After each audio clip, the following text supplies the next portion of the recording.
Hello everyone, Manny here, and today we're going to be doing something a little bit different. We're going to go ahead and try our hand at some Game Dev Tycoon.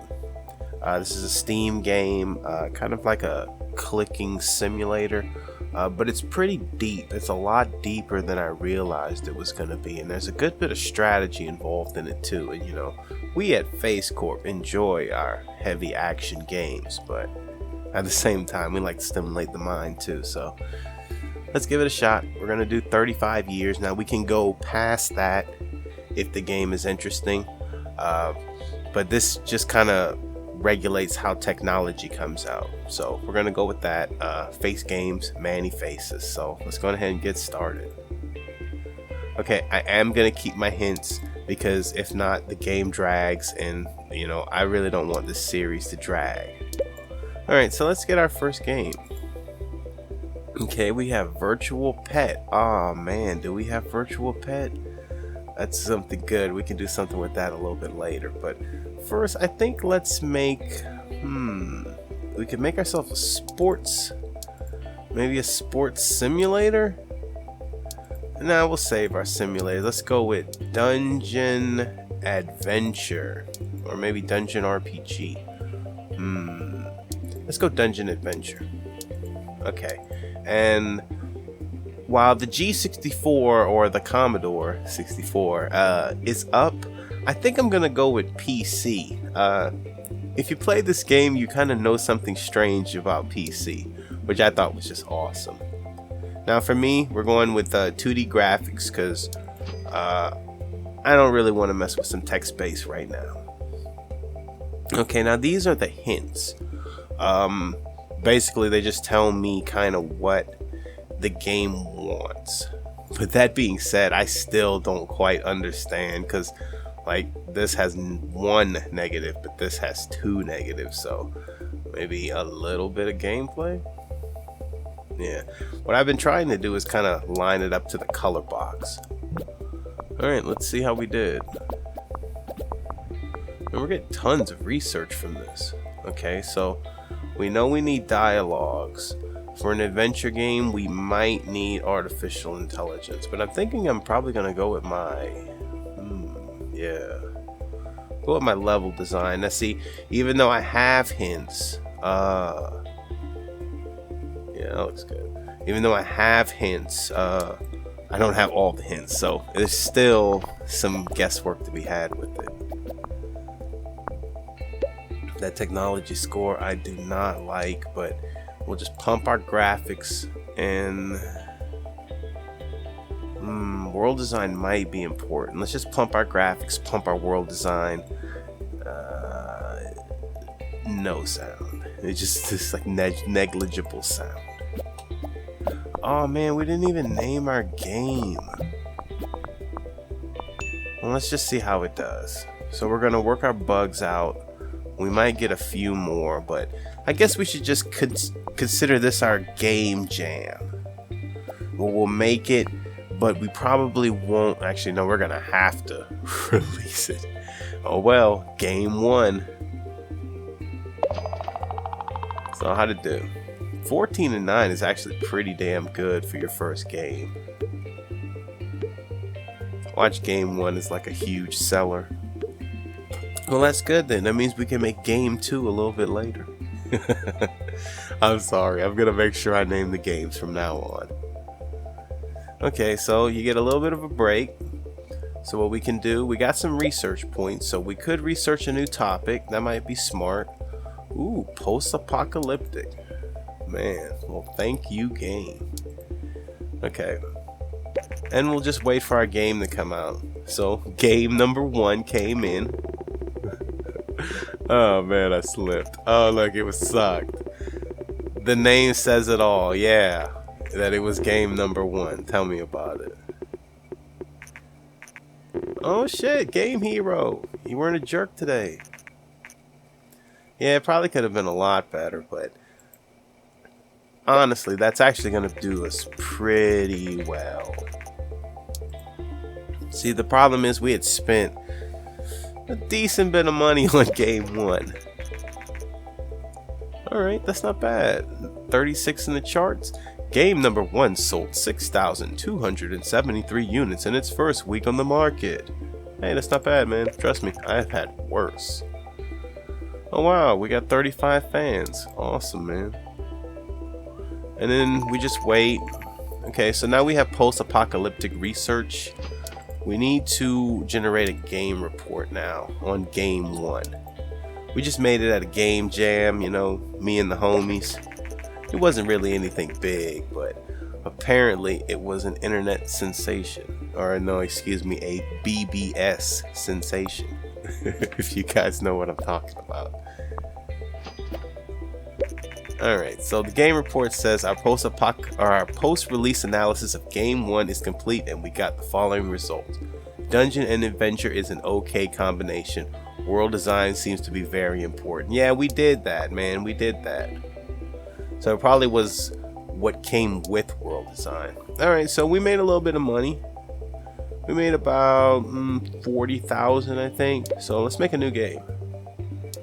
Alright, so first we gotta pick our topic. Now we just got post-apocalyptic. So let's go with post-apocalyptic.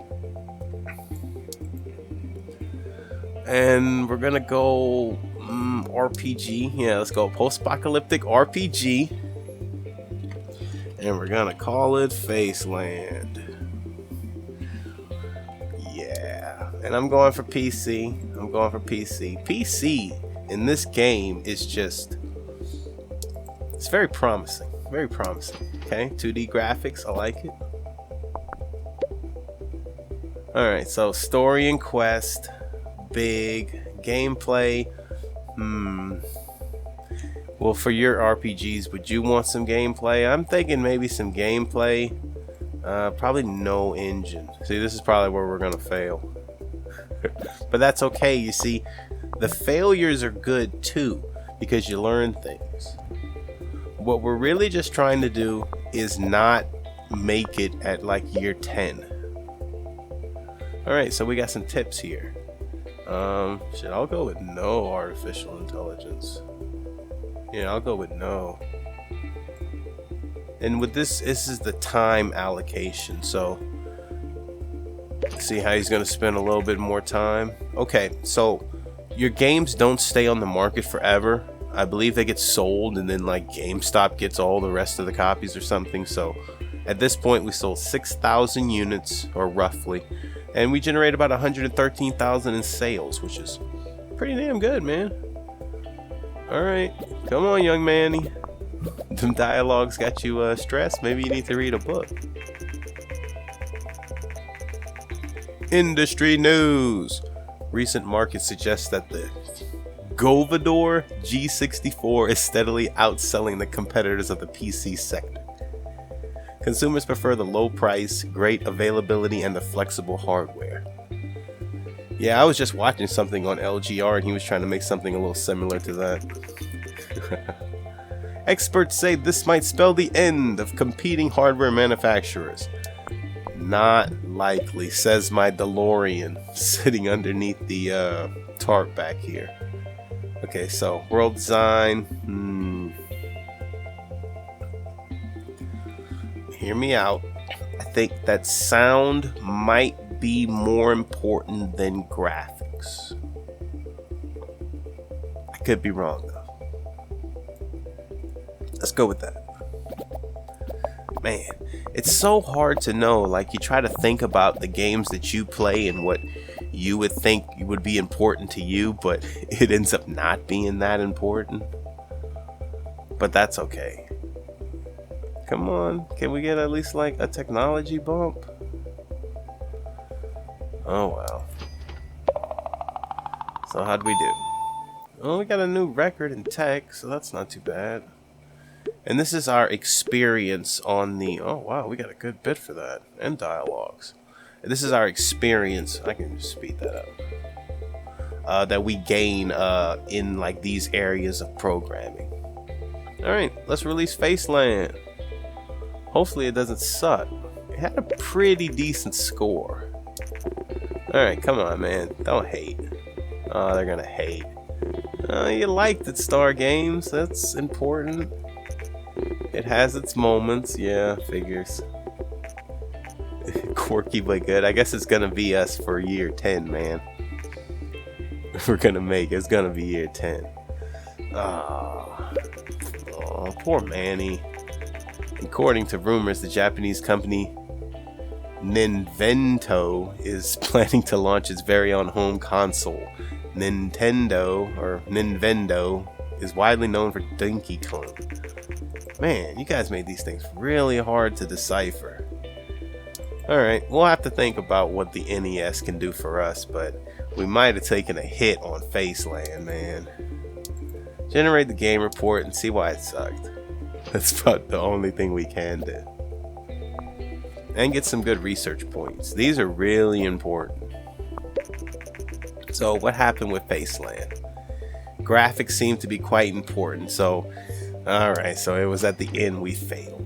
Man, but that's alright, it's still making some decent sales. So I think we probably just need to keep making games. Alright, I'm going to make, yeah, why not, I'll go on ahead and put my my bread and butter in, for the PC of course. So we're going to go on ahead and make a virtual pet simulation game for PC. We're calling it Pocket Faces. You guys probably know where we're going with this. Alright, so see, let me explain this while the game's paused. So we'll probably go right there. We'll probably go right there. And we'll probably go with like barely any story in quest. Yeah, I like it. Okay, so we have 147 fans. We're in year 1, month 11, week 1. So basically, this is just constantly always ticking. Man, I can't believe we're about to be in year 2 already. Actually, we're going to be in year 2 really soon, man. Oh, well, let's go. Come on. I mean, we're getting some pretty good numbers here. Alright, so I guess we need a bunch of AI. We need no dialogues. I think level design might be a little important. The colors seem to be about even, so let's go with level design. Yeah, it looks like level design was important. Today, Nintendo has confirmed recent rumors and announced their plans to release a new home gaming console called the TES early next year. Yeah, but did you know that it wasn't supposed to be a game console? It was supposed to be an entertainment system. After the video game crash or whatever. I watched some stuff about it. It was rather interesting. Alright, we'll go with no world design, almost max sound, but more on our graphics. I think our graphics might be pretty important. Yeah. Okay, let's do it. So not too bad. Come on. 8 and 10. So at least we got our technology score up. Maybe when we crunch some of the bugs. So we only made 80 grand on Faceland, man. I mean, we could check it out real quick. It cost us 47. So we made profit. At least we made profit, but we made much more profit off of game 1. I guess it's because we were still indie developers and we were hungry. But now that we got like 115 in the bank, we've gotten a bit lazy. Yeah, there you go, man. Don't stop believing. All right, let's finish up.